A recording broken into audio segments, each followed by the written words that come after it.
Hey everyone, this is Big Shark. Welcome back to Crypto Archives. Today's topic is Nuclear Level Black Swan Warning. How a state level black on black operation triggered the Bitcoin crisis of the century. I'm sure most of you have seen this headline floating around lately.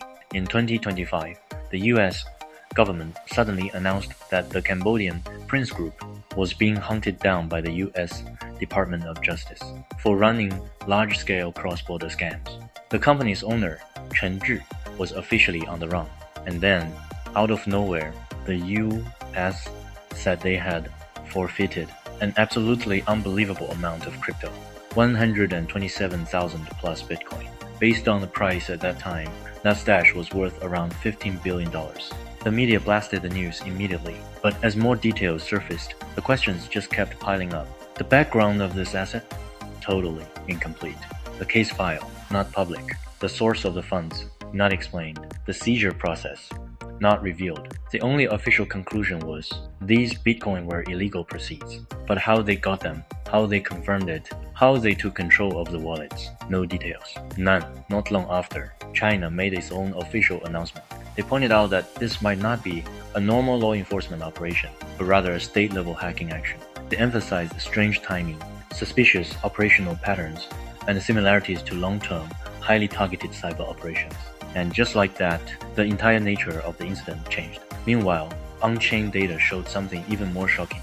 Those 127,000 plus Bitcoin weren't first seized in 2025.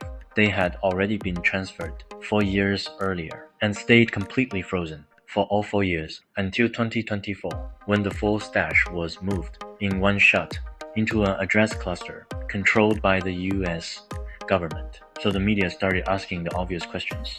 If Bitcoin is supposed to be uncensorable and unseizable, then why did it suddenly belong to a government? If this was stolen money, why didn't anyone touch it for 4 entire years? If this was law enforcement, why is the on-chain behavior so perfectly synchronized? And if this was a hacking attack, why does it overlap so neatly with government power? But the biggest question of all, the one everyone keeps repeating, was, if Bitcoin is so safe, where exactly is it not safe? And that's where the story really begins. As more on-chain data was analyzed, as more information surfaced, as more governments made statements, this incident stopped being just a technical conversation or a simple financial risk. It became something else entirely. The first time in 15 years that Bitcoin was truly hit by the real world. And now, the real story begins. December 29th, 2020.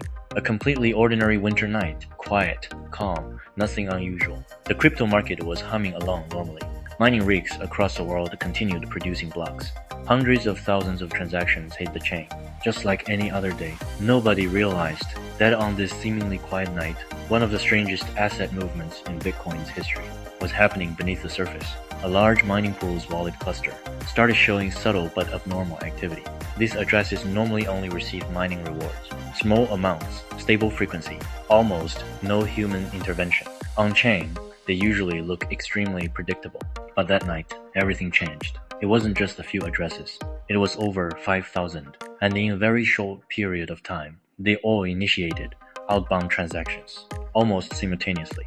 Every single transaction was properly signed, properly broadcast, and properly confirmed. No failures, no test amounts, no repeated attempts, none of the typical trial and error noise that you see in hacks. All the funds flowed into one destination address. The total was 127,272 Bitcoin.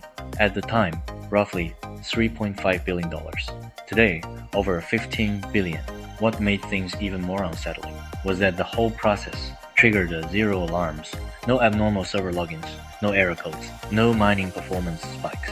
The Bitcoin network was perfectly normal.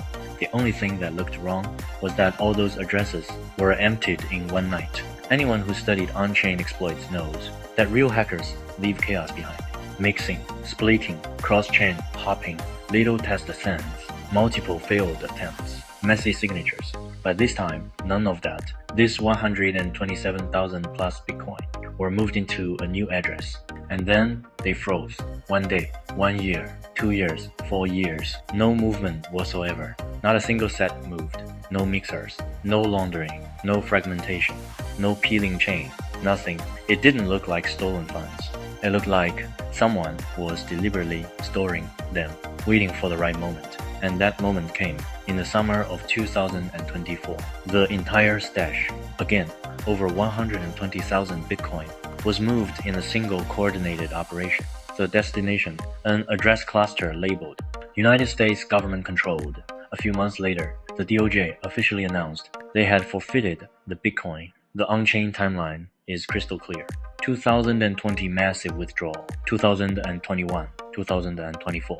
Total silence. 2024, full stash moved to US government wallets. 2025, formal seizure announcement. This didn't feel like chaos. It felt like choreography. And at that moment, the entire crypto world realized this was no ordinary heist. The scale, precision, and timing pointed to something far more powerful. The core question became, who can move 5,000 Bitcoin addresses without hacking any systems, simply by holding their private keys? The answer was hiding in the most overlooked part of the mining pool. Yeah, on the surface, the whole thing seemed impossible. No server intrusion, no leaked credentials, no signs of malware. Yet, the funds were moved with perfectly valid signatures. There's only one explanation. Someone had the private keys, but not because they stole them. It looked more like they calculated them. The mining pool used a custom wallet system. Most of the time, it worked fine. No one noticed anything odd. But its most important component, the random number generator, had a fatal weakness. It used a 32-bit seed. What does that mean? Roughly 4.2 billion possible values. For an average user, 4 billion sounds huge. For a group with state-level computing capacity, it's nothing. A real Bitcoin private key uses a 256-bit number, a space so large it's basically infinite relative to human technology. But a 32-bit seed shrinks that space into something that can be fully enumerated in hours. No need to break cryptography. No need to hack the chain. Just brute force every seed value, generate the private key, derive the address, check if it matches, and if it does, you own the Bitcoin. All 5,000 addresses were generated using the same flawed method. So once the attacker knew how the RNG worked, they could batch generate every possible private key for every address, which explains the synchronized movement. 5,000 transactions, all happening at the same time, all perfectly signed. This wasn't a server hack. It wasn't hot wallet hijacking. It was something else entirely. The attacker had the keys from the beginning because they could compute them. A blockchain disaster caused entirely by an off-chain flaw. Why didn't anyone notice? Because nothing triggered an alert. Nothing looked strange. The system never complained about entropy. The wallet never warned about weak randomness. Everything looked normal until someone with enough power pressed exactly on the hidden fault line. This was the first time the Bitcoin world truly saw. The chain can be insanely secure, but everything around the chain can be unbelievably fragile. Nothing was wrong with Bitcoin. Everything wrong was around it. The pool's RNG, its code, its infrastructure, its assumptions. One more question naturally followed. Who has the skill to spot such a flaw? The compute to brute force it, and the discipline to wait for years. It sure wasn't ordinary hackers. But in normal on-chain attacks, the attacker's behavior tells the whole story. But here, with 127,000 Bitcoin on the line, the behavior alone proved this wasn't ordinary crime. Normal hackers rush to cash out, split everything, use mixers, panic, hide. This attacker froze the funds for 4 years. Hackers don't do that. Criminals don't do that. But intelligence operations do. The execution pattern was military level. 5,000 addresses, all clean signatures, 0 errors, 0 recon, no test runs. It felt like a trained unit, not a criminal gang. Then there was the synchronization between on-chain events and government announcements. The behavior lined up too perfectly. This wasn't coincidence, it was sequencing. Then came China's statement calling out the characteristics of state-level hackers, and suddenly the picture became clear. This 127,000 Bitcoin weren't stolen in panic. They were extracted with precision. What the chain shows is not the trace of criminals, but the shadow of a state operation. In the world of Bitcoin, people always repeat 3 so-called eternal truths. Private keys can't be cracked. Bitcoin can be seized. Transactions can be reversed. These ideas shaped Bitcoin's safety myth, a belief system so strong that it became part of Bitcoin's identity. It's what made Bitcoin feel invincible against the traditional finance, political pressure, even global crises. But the disappearance of 127,000 Bitcoin put the first real fracture in that myth. Not because Bitcoin failed, not because the protocol broke, not because the math collapsed. The thing that shattered was people's belief in absolute security. For the first time, holders realized something uncomfortable. Bitcoin doesn't create your private keys for you. You create them, and your key generation process might be far weaker than you think. People always assumed they were protecting Bitcoin. Now they understand. Whether Bitcoin can protect itself depends entirely on how that private key was generated on day one.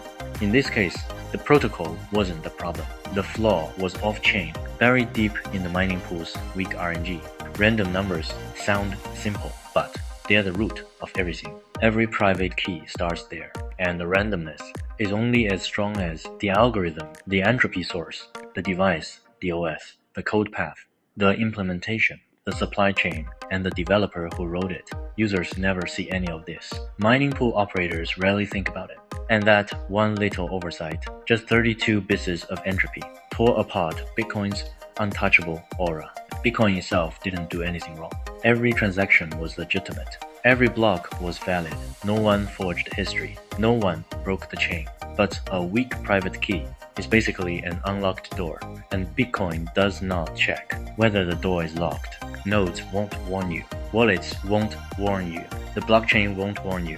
Bitcoin assumes your private key is secure, and that assumption can be fatal. People love saying, don't trust, verify. But here's the truth. You can't verify how your private key was generated. You have to blindly trust your device, your wallet, your RNG, your firmware, your chip, your OS, your supply chain, your developers. The moment any one of those fails, your unbreakable Bitcoin is instantly breakable. This incident didn't destroy Bitcoin. It destroyed the illusion around it. Security isn't automatic. It isn't guaranteed. It was never a permanent feature. Security happens at the messy intersection between math and the real world, and that intersection is where this system cracked. Those 127,000 untouched Bitcoin were not just evidence of a flaw. They were proof of a shattered belief. How, when a state-level technical operation enters the blockchain space, every traditional form of risk changes shape. This became a black swan because it hit 4 layers at once: the market, the structure, regulation, human emotion. On the market side, Bitcoin's identity revolves around the digital gold narrative: uncensorable, unseizable, untouchable. But if a powerful entity can take over 5,000 private keys and later legalize the entire operation, that narrative loses weight. Markets aren't driven by math, they're driven by belief. And when belief cracks, institutions adjust fast. ETF flows change, risk models tighten, volatility spikes, and Bitcoin's price discovery shifts into a new mode. On the structural side, mining pools suddenly look fragile. Wallet providers face new scrutiny. Custodians must undergo deeper audits. DeFi infrastructure gets reevaluated.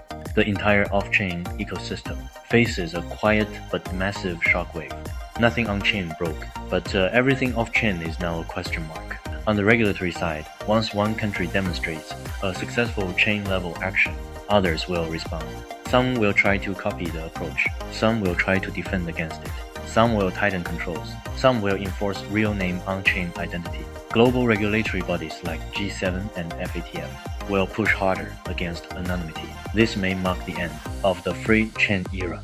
On the emotional side, fear spreads faster than exploits. When people start saying, even governments are taking Bitcoin now, that fear hits retail like a shockwave. Some reduce exposure. Some exit the market. Some question Bitcoin's long-term safety.